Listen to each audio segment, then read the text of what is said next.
but actually that's my title, so perfect. Thank you. Oh, there he is. Now, do we have microphones in all three aisles? Yep. Yes, we do. All right. We're going to take questions, so I'm going to ask people to start lining up by the microphones. Now, my unfortunate task later on today will be to cut the lines, so that we don't have people standing and waiting and not get their... I see a weeping angel in one of the lines. Don't believe it. And I get to ask the first question. So, the question is this. Knowing that sometimes writers tend to be band geeks, your character, River Song, is a doctor. Could it possibly have been paying homage to your role in ER? Well, I'm sure that question you'd actually have to pose to Stephen Moffat, and I'm sure that he would respond with spoilers. In regard to Stephen and River Song and being a doctor after I played Dr. Corday, I'm not sure whether that was deliberate or not, but I have been certainly involved in sort of cross-pollination of roles and writers being quite pleased with themselves for doing those pollinating threads.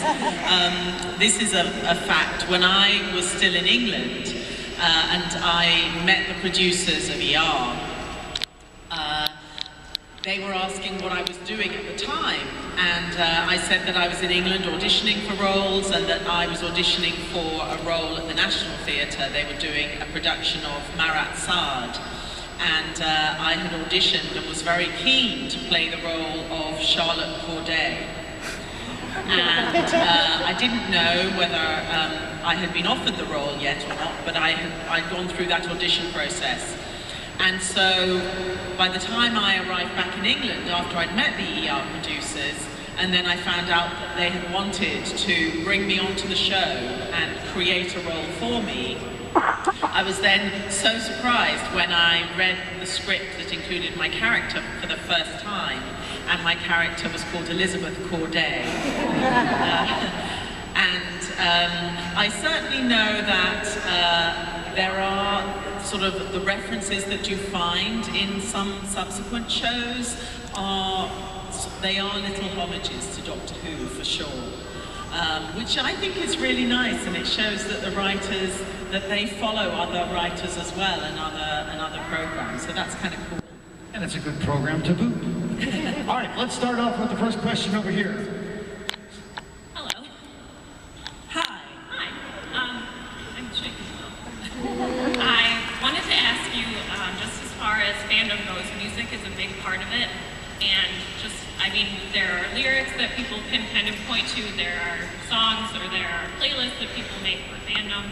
I know it's big in Doctor Who. I wanted to know if that's something you ever consider or you are even part of, if you're listening to a song and it can go back to any roles you've played or roles you haven't played in just TV shows you like. And then I also wanted to know in that same vein if you ever use music as a way to prepare for a new role.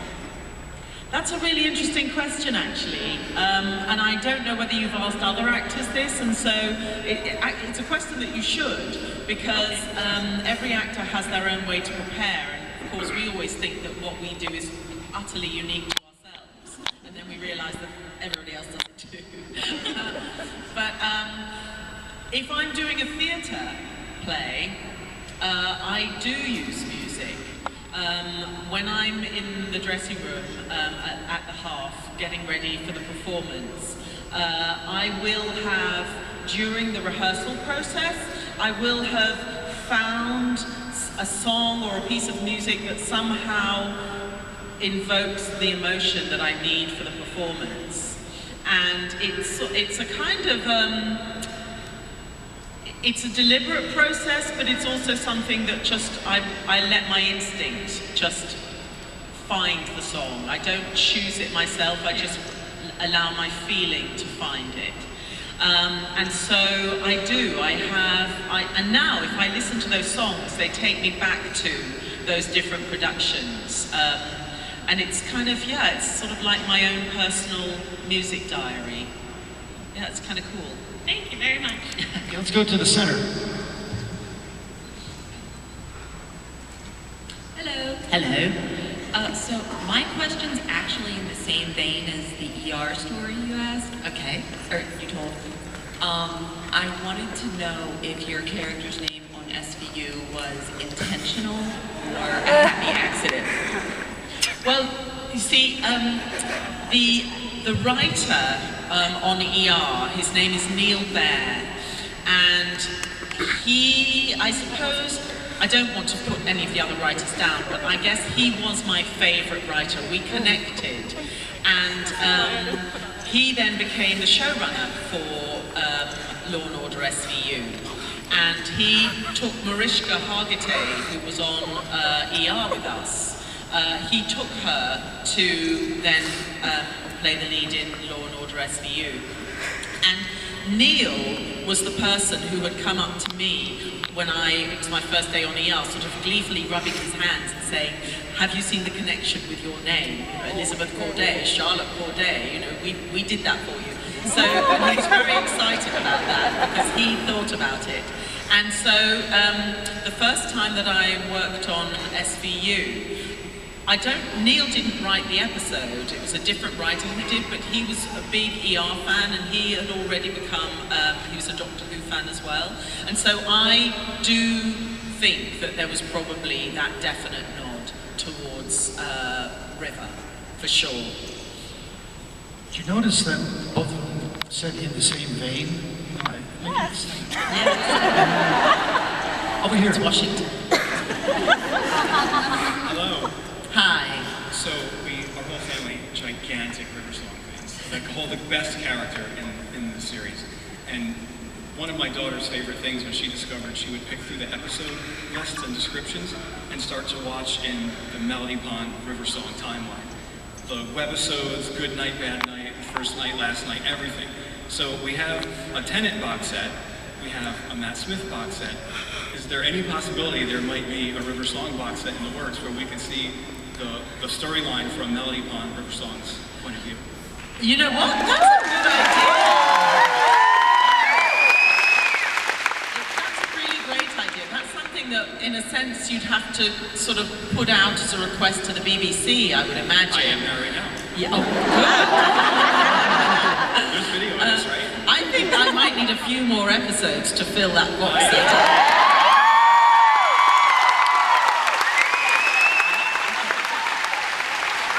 Okay, at this point, I'm going to ask no more people get into line until we kind of wean through this. So again, I don't want to have people standing around and not be able to ask their questions. So let's go back over here. How was working with Katie Cassidy on Arrow? Oh, she's lovely. And I think I'll probably go back onto that show. I don't think my time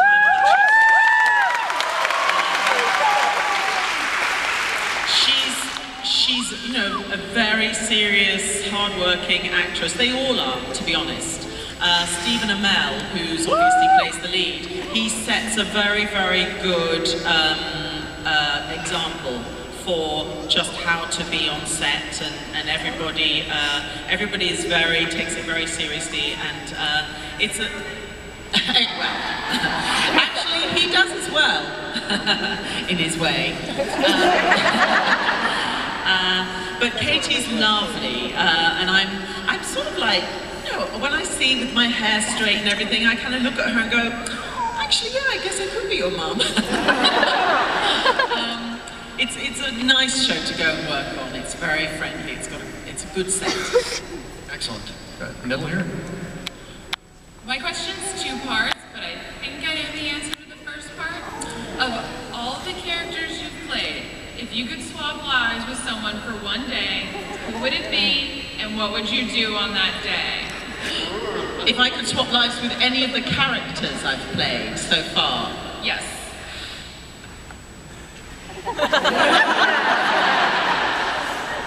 Oh my God, well you know,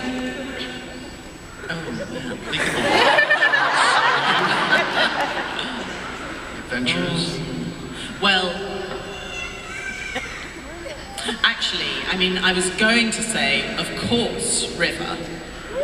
But then I thought, oh, but I was more Flanders, and she had a lot. But then she had a tough life, you know. It was a tough life. I think I'm going to have to say, yes, River Song, my goodness. If I could. Yeah, travel through time, fly a TARDIS, you know, invincible woman. Fantastic. Okay, this microphone over here. Hi. Hi. My question was, what was your favorite line from A Good Man Goes to War?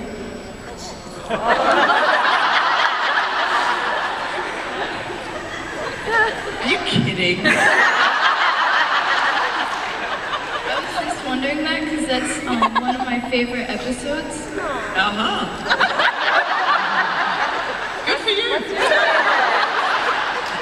Well, I have to say, hello, sweetie. What was your favorite line from A Good Man Goes to War? Actually, at the beginning when Rory said, where is my wife? You know, that was mine too. I knew it. I was just waiting to see. But yeah, that was mine. Absolutely. You know, Alex, I think if you're ever going to get out of acting, there's a place for you in politics. Let's go over here. Hi. I've been a fan of yours since ER, so it's really wonderful to see you here. I was just wondering how you went about kind of setting up that line of, I guess, demarcation between River and the different timelines. Because when she was like younger, she was kind of crazy and rebellious, and she got much more stern and had a plan when she was older. Well, I mean, in truth, I didn't do any of that. It was Stephen Moffat. And the one thing that all of us, but particularly I think for my character, given that she has travelled through time and travelled backwards, backwards, forwards, sideways, whatever. As an actor, you just can't even begin to allow yourself to think about where you're at what moment and what's happened before and da-da-da. In a way, you just have to live and be in that moment. And that's the only way you can actually not go crazy and just trust that Stephen knows what he's doing. I mean, actually, if I had known in Silence in the Library, if I'd known that I was coming back, it might have changed my performance. Not intentionally, but just having that seed of knowledge might just have changed how I portrayed River in those 2 episodes. So in a sense, it was very good that Stephen didn't tell me. And similarly, I think through all the subsequent episodes, the very fact that I didn't know for a long time that I was Rory and Amy's daughter, and then Stephen told me privately, but the others didn't know. And so again, they just treated me in the same crappy way. You know, they might have suddenly been all like, oh, well, she's our daughter, we've got to treat her differently. And they didn't. So I think it's good that in a sense we're kept in the dark, because then we just act instinctively in that moment. Thank you. I promise not to blink. Go ahead. Yeah, me too. On behalf of all the Weeping Angels, I have been sent here to formally apologize.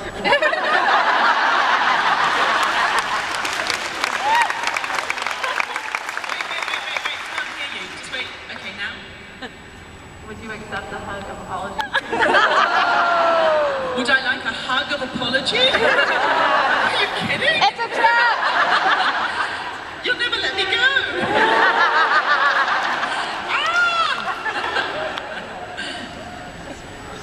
Okay, over here. First of all, thank you so much for coming to DC. You have a lot of fans here. And I wanted to know, since you've worked in British TV and American TV, what are the major differences do you see in production and writing and just the whole putting together a TV show? Well, first thing I'll say is craft service. It's all about the food. Seriously.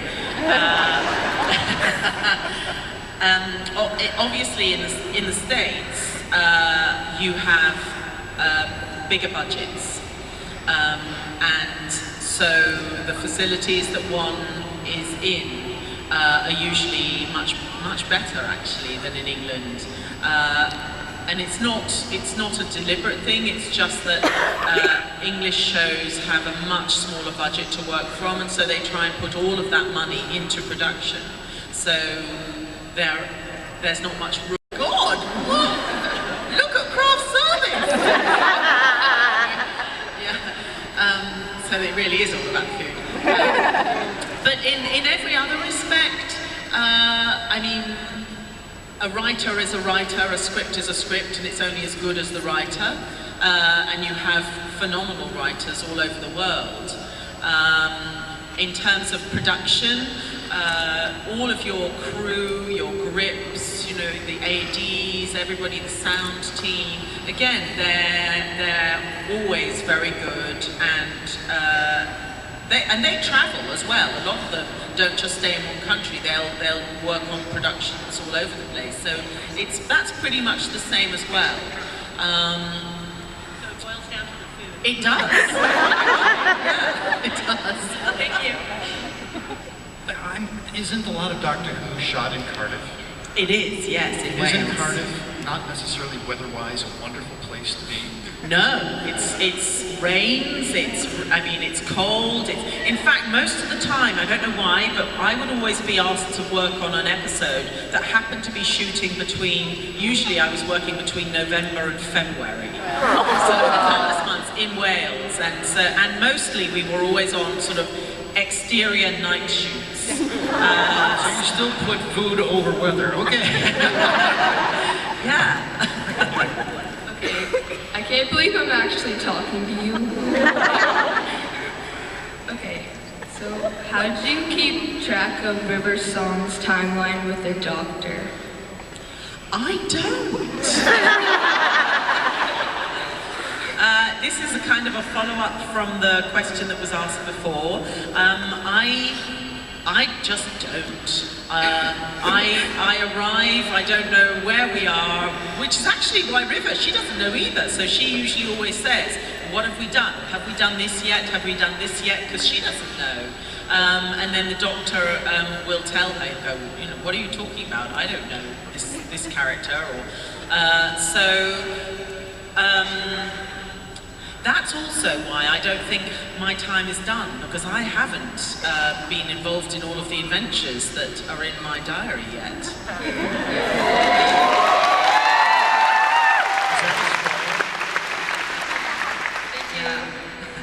Okay. What was it like to return to ER after being gone for so many years and be reunited with people like Eric LaSalle?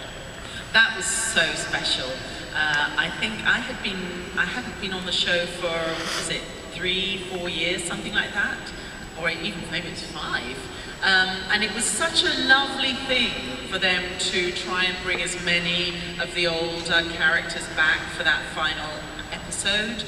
It was incredibly moving, and also when I left, there were quite a few new doctors who just arrived and they were just feeling their feet.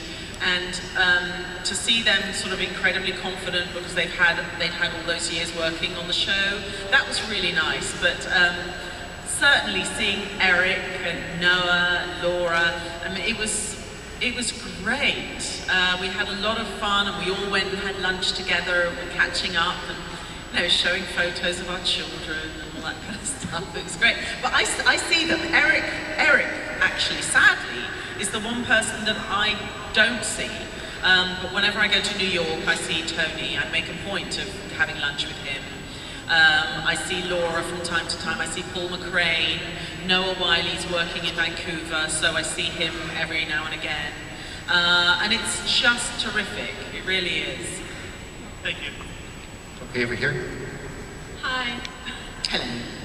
First, I wanted to thank you for River Song. She's one of my favorite characters of all time. Like, your portrayal of her was just so perfect. It was great. I loved it. My question is, what was your favorite episode or scene to film for Doctor Who? This is probably one of the questions that I get asked the most. Yeah, figured. Sorry. And I'm going to give the same answer, actually, which is I don't necessarily have a favourite episode that I was in, because I loved them all. They all had their pluses, they all had their negatives. You know, as I said, working on a night shoot in the winter months outside, the snow, the wind, the rain, isn't necessarily one of my favourite memories. And we pretty much did that every episode I was in, one way or another. But then the writing, the storyline, the characters, I mean, those were all the incredible pluses. So for me, there's not one episode above any of the others that I enjoyed the most. What I will say is, watching the show, one of my favourite episodes was when the Doctor and Amy met Vincent van Gogh.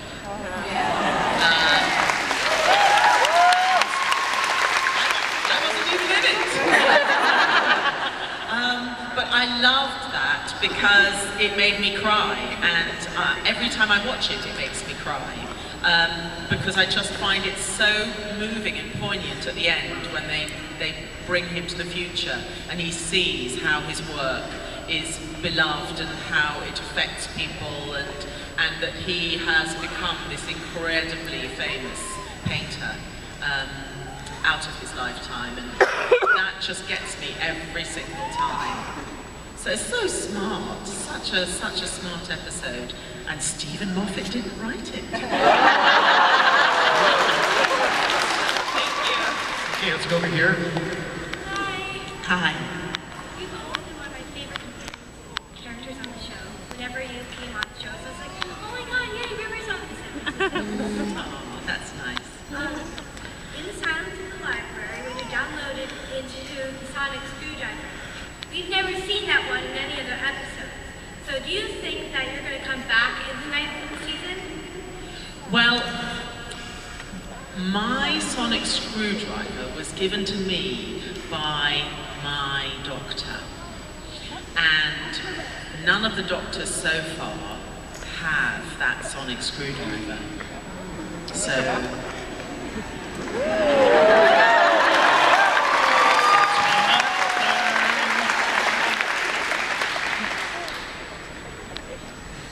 I have loved you in everything from ER to Lost in Austin to Doctor Who, but my favorite performance of yours was last year in Macbeth.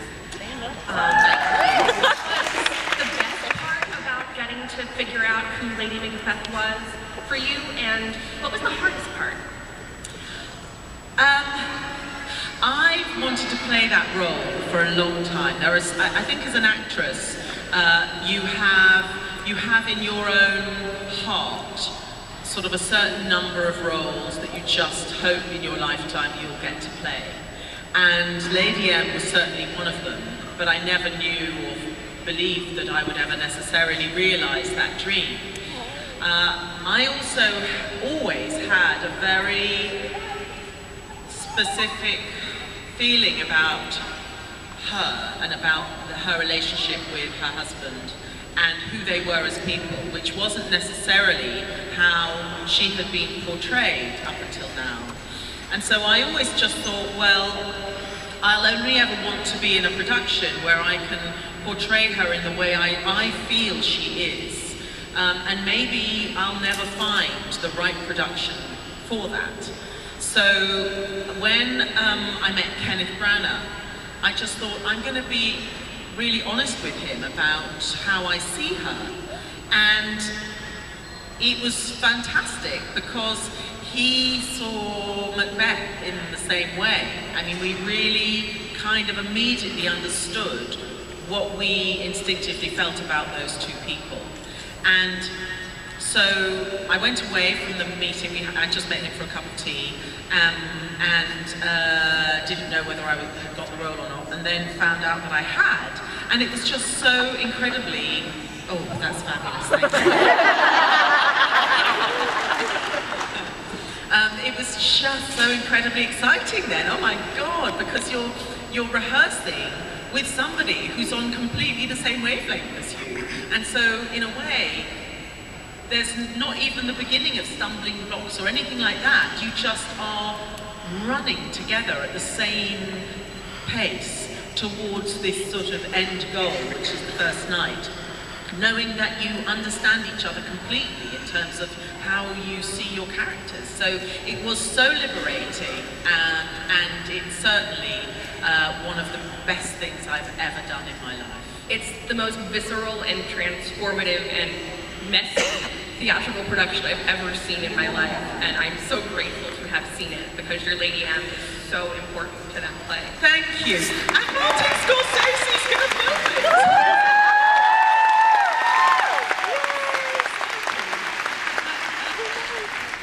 Hello. Hi. I love ER so much, and I'm such a big fan, and there's so many moments that are special to me. So I was wondering what's your fondest memory or something that you look back on and say that was so special? Okay, I'll tell you my routine.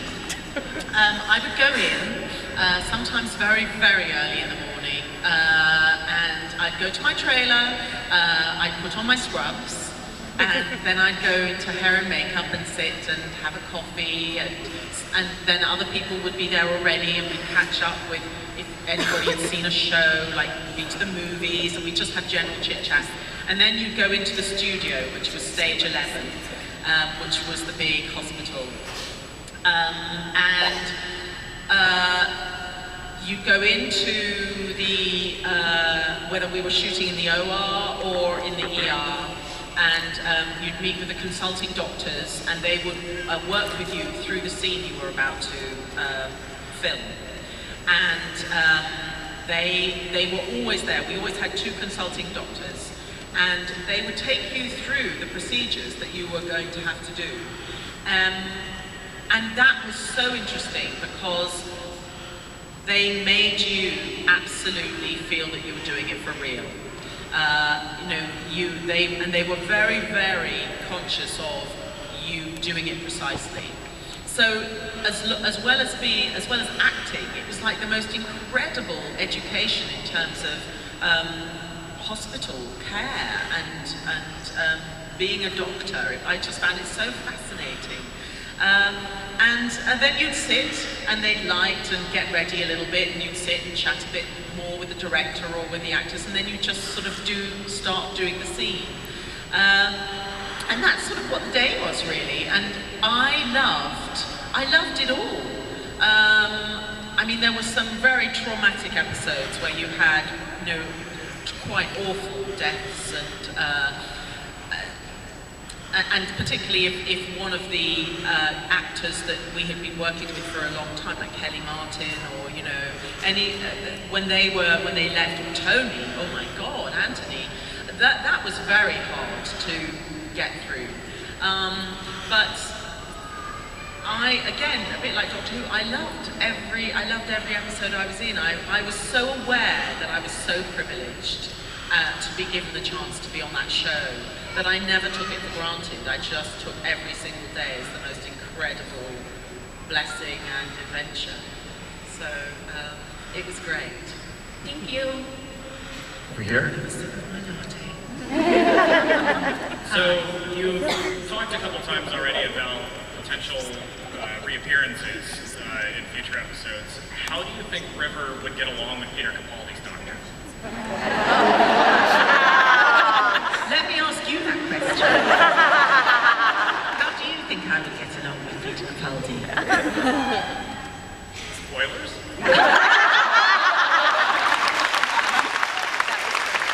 I don't know.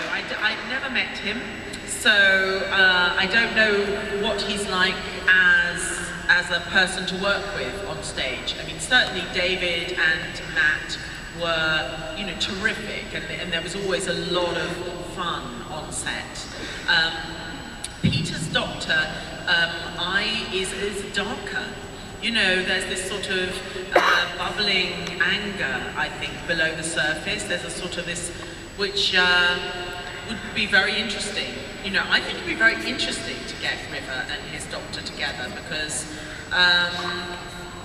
well, who knows? I mean, Stephen will have to write it, of course. Yeah, it would be great to have a go for sure.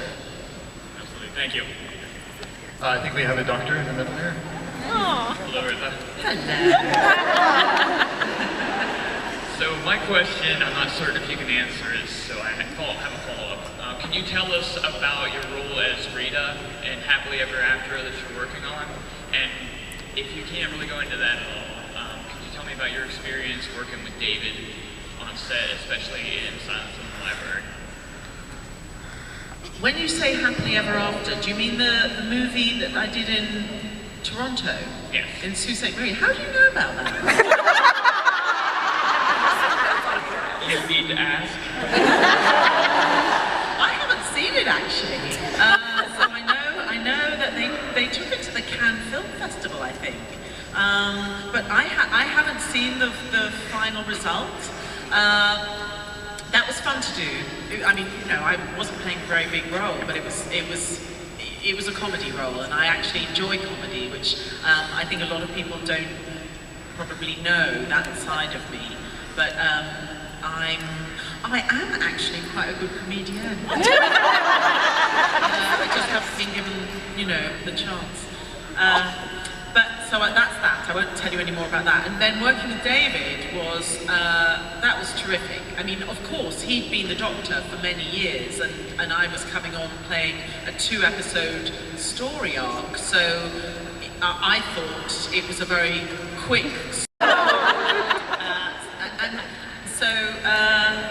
There wasn't much opportunity to get to know David any better, let's put it that way.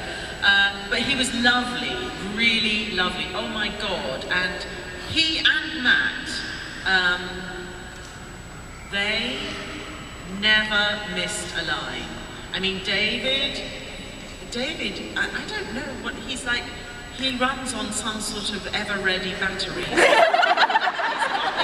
Energy, and he never ever missed a line, messed up a line, was perfect every single time. He's a terrific actor, really, really terrific actor. And everything he's done, I don't know if you watched Broadchurch. I mean,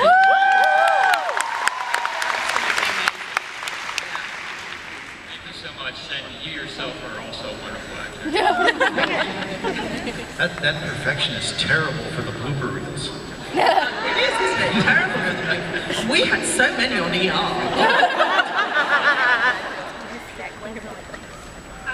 Mine's an ER question. What was it like getting ready to become a widow on ER, like filming Tony's last episode, and how did you prepare for that? I was so angry with him. I was so angry with him for going. Because, well, I don't know how much Tony had talked to the producers about him leaving the show.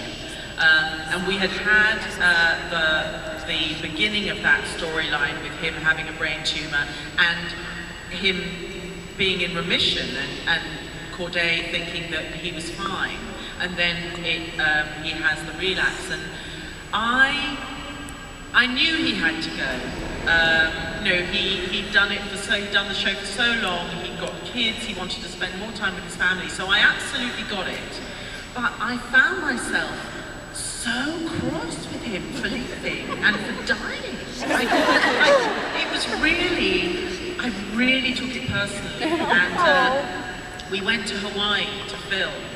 And we were all a mess. I mean, the crew, everybody. And when we were doing that day, the actual day where he died, I could barely get through the day. It was, my eyes were, I mean, puffy.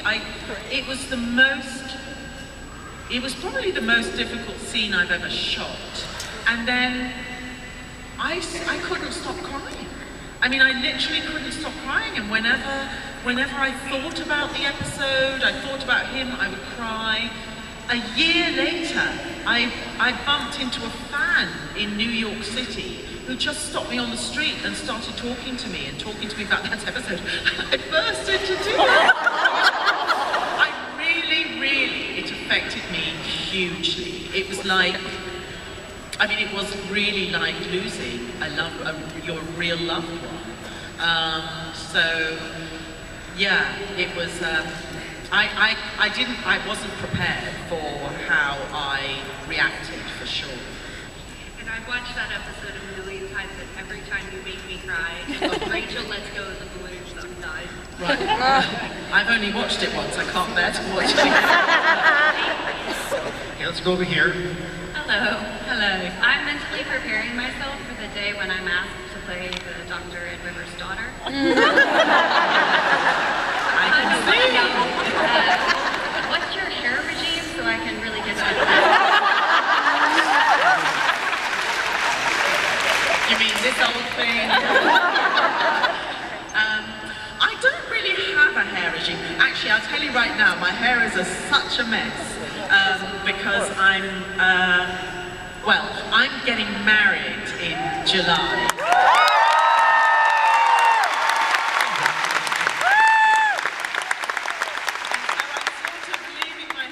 Grow as long as possible and before, you know, the final do, which I'm very excited about. But I don't have I'm not one of those women that goes every 6 weeks to the hairdressers, right? You know, I don't do anything with it until it really is desperate. Then I use all sorts of different hair products. I haven't really ever found one that is right for curly hair, or my kind of curly hair. I need to make a brand.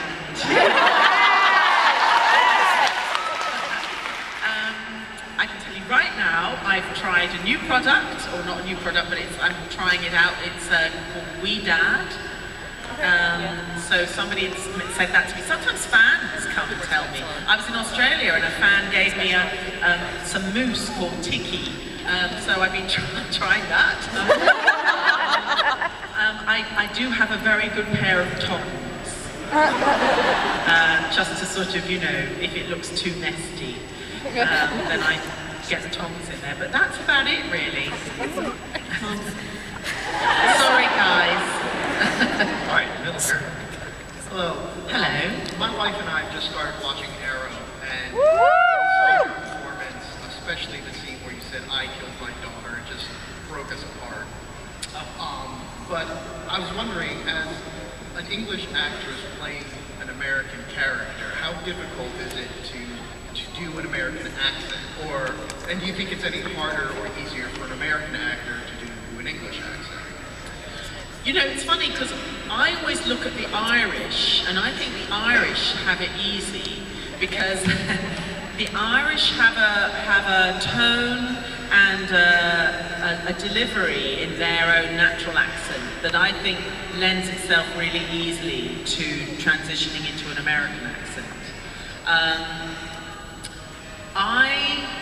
I've had quite a difficult time convincing people that I can play American because I was on ER for so long and had established myself as an English character. I think it wasn't easy for Americans to give me the chance to just play American.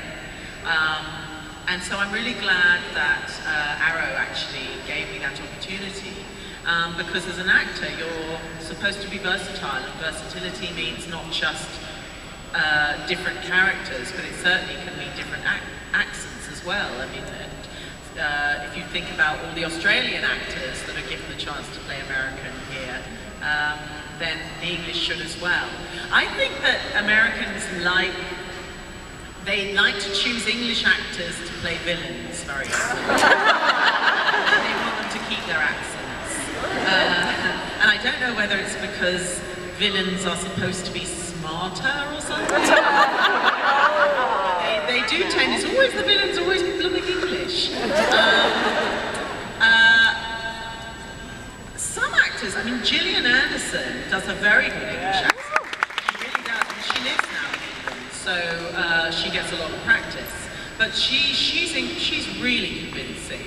I've seen some pretty bad English accents by Americans, and vice versa. I've seen some really horrendous American accents by English people. But I think it's nice to be given the chance to have a go at least. Thank you. For a long time, all those World War II movies with the German-speaking English accents. I know. Okay, let's go here. So my question actually has two parts. It's about the Doctor Who episode, Name of the Doctor. The first part is, when River Song returns, do you know anything about that? Can I first say, hello, husband?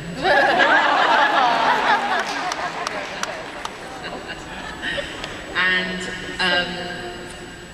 when you say, do I know, you mean, did Stephen tell me beforehand Yeah. that I was returning? Well, I didn't, you mean after I died with David? I didn't know when I was doing Silence in the Library. I absolutely thought that was the end for me. And interestingly, Russell T Davies was still the showrunner at that time. He was still the producer, and Stephen Moffat was his top writer. And Russell has said subsequently that even though Stephen didn't say anything to him, he guessed that there was more to River Song than just the 2 episodes, and that she was going to die, be saved. And so it was no surprise to him when Stephen had found a way for her to come back. Now the interesting thing is that, you know, David was such a successful Doctor that it was very difficult for anybody. There was a lot of pressure for whoever was going to take up those reins to step into David's shoes. And when they cast Matt and Karen, the producers felt that it would be nice maybe for them to shoot out of sequence. So the very first episode that introduces Matt in the series was not the first episode that we shot that series. We actually shot the episodes that I was involved in first, because the producers felt that it would be good to have somebody who'd already worked on the show just be there as a sort of, well, a guide, I guess, or just to kind of make them feel comfortable and less pressurized. So I came back and I sort of felt that was what my role was going to be, would just help them transition, which they did extremely well. They didn't need my help at all. But I still didn't really know what Stephen, because of course Stephen has his own spoilers. Everything that we do, he really keeps close to his chest. He doesn't let us even know, except for very rare occasions, what he's going to do. So I just thought I was coming back maybe to do those 2 more episodes. I had no clue that my character would have this sort of fantastically long journey in the show. Sorry, that's just your first question. Oh my God. I talk a lot, I'm so sorry. You had a second question, didn't you? Yeah. Did I answer it already? You touched upon it. I did. Since they don't really explain how River Song came back, did you have to prepare for that episode a bit differently? Well, they haven't explained how she came back, but they kind of have, because in Silence in the Library, she's saved. So she's basically, she's saved, like in a computer program. But all the episodes that you see me in now, are prior to that. So in a sense, there's no preparation because this is the strange timeline that they're sort of going in opposite directions in time, she and the Doctor. So everything was just before, and she's just in the moment. So there wasn't really particular preparation that I needed to do. Thank you. You're welcome. Back over here. Hello. Just a quick comment first. I want to say, no matter what you do, your hair always looks great. It's the 6 and 7 series about, I guess the term would be you're kind of a feminist's worst nightmare, is that they always seem to be relying on, they're all about the Doctor or Rory, and they're so dependent on these men to run their life. And I see it as totally opposite. The men are just kind of there. I mean, just to me, I connected a lot more with like Amy and your character because you had very strong personalities. You sort of knew what you wanted. I mean, you had great adventures, and I'm wondering if you had any thoughts on sort of the, you know, the strong independent woman vibe that they gave off, and if you had sort of any input onto your character as it was developed in the 6 and 7 series.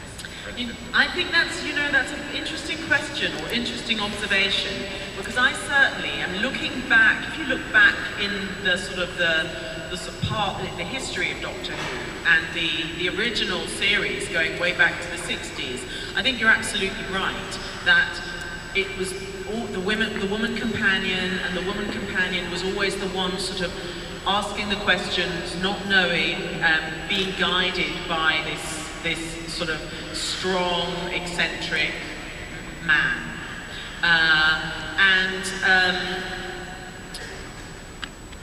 I think that I mean, I'm thrilled that Stephen has sort of changed that up a little bit. And I think you're absolutely right that in a sense, Amy, although she was a companion, and certainly at the beginning, she didn't really know what was going on either, she sort of had her own independent spirit a little bit. And also the fact that she had Rory, so she wasn't just only dependent upon the Doctor or slightly in love with the Doctor or whatever. She actually kind of had another life. And also the way that Stephen wrote the episodes, there were time jumps. And so she and Rory had their life. They weren't constantly traveling with the Doctor. So you felt that they'd set up home, and then suddenly the Doctor would appear again. But they sort of were living their lives, which I think was actually great. And certainly River Song, I mean, my God, he's the one who's having to ask her what to do. She can fly the TARDIS after all. And she knows how to release the brake. She knows how to release the brake. I mean, I still think that there is so much room for strong women in television and in film. I mean, I know, for example, that even on a show like ER, I was sort of brought in to be Eric LaSalle's love interest, and that's how it began. And you know, that was great. I didn't care. I was just like thrilled to be on the show. But that was the motivation behind me being brought onto the show, or whoever would have been brought onto the show was going to be Eric LaSalle's love interest. Well, you know, it's time in this day and age where women are not just cast as the love interest or as the wife or the whatever, but that, you know, we are given slightly more interesting roles than that to play. Of course, the thing is, if you are given a role like that, it's up to you to try and make it as interesting as possible, so you're not just playing one note. So, yeah, does that answer your question? Yeah. Let's move on. We're coming up on the end here, so let's... Hi, I love your hair. I had two questions. The one is, what was your favorite or most fun part of River to play, the evil River or the good River? And And then what was your favorite outfit of all the different cool outfits you got to wear? Well, my favourite outfit is the one that was the sort of, actually, you can see, I like olive green. I like that colour.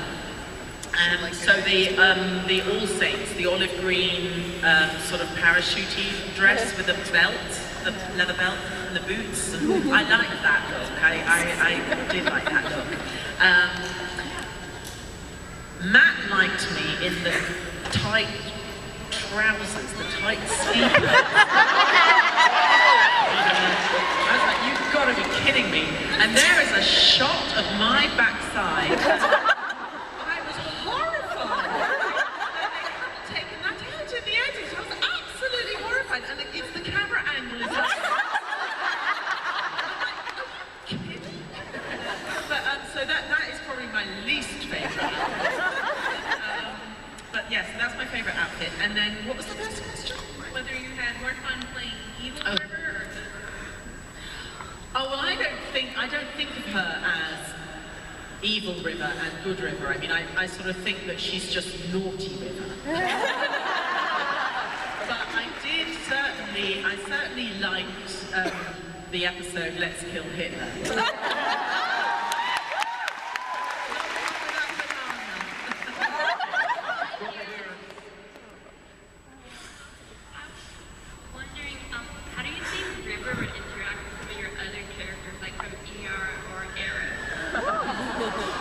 Oh, that's an interesting question.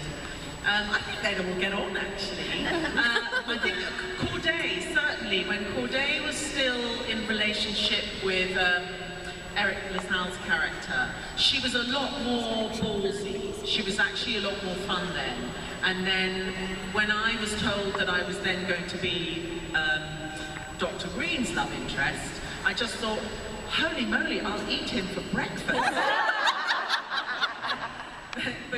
And so I had to sort of, in the months before his character and my character got together, I had to start to kind of, not bland her down, but I had to kind of tone her down to make it believable that I was then going to be in a relationship with him. I mean, this is sort of what's kind of not easy for actors to do, or even for audiences to understand, is that, you know, you play a character one way, and then all of a sudden a writer might come in and change your character quite radically in terms of their journey, and you have to try and figure out how you're going to make that work. So I had to really kind of tone her down. But certainly the original Corday would have really got on with River. I think they would have had a lot of fun. And Paul Flanders, hey! Come on. That's one of my favorite roles. All right, we have last two questions. Here we go. I wanted to say thank you so much for playing River, because the way that her confidence helped me be more confident, be more sure of myself. Good, I'm glad. And my question is, did you get to keep any of the props? I had an opportunity to keep my red shoes because they had two pairs and the BBC kept one pair, but there was an opportunity for me to be able to have the second pair. They were so uncomfortable. No way. Sorry, they may be Christian Louboutin, but they are so uncomfortable. And Matt said he wanted them.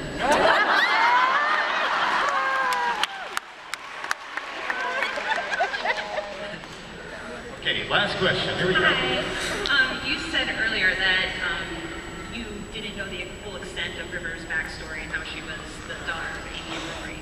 So when do you think, as far as the chronological timeline of the show, when you found that out and started portraying her a little bit differently? Well, I tried, Stephen, this goes back to the prior question.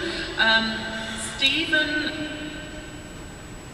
basically, he told me that he didn't want me to know because he didn't want me to change how I was portraying her or how I would relate to Amy and Rory.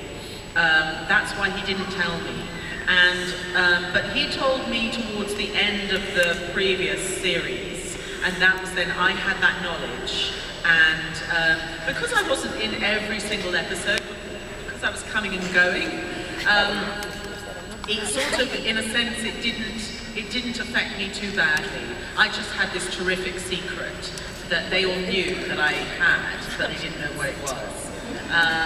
But it's certainly, I mean, I was thinking about, because I didn't even know when we were doing the Lake Silencio episode, and we were all sitting there that first time on the sand, and I didn't know then.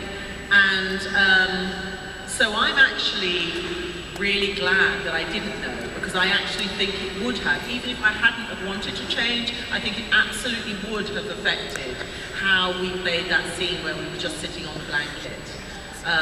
They would have told me, because we were supposed to shoot, when the spaceman came out of the water and killed the doctor, they were then going to, while we were still there, they were going to shoot with me by myself later on that week, with me in the spacesuit. But I didn't know that that's what they had planned.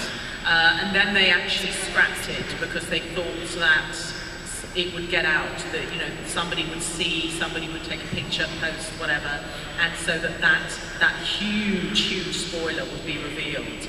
So in fact, we shot that against a green screen in Wales later. Thank you. By the way, you look great in a spacesuit. Well, Alex Kingston, on behalf of your fans here at AwesomeCon in Washington, D.C., thank you so much.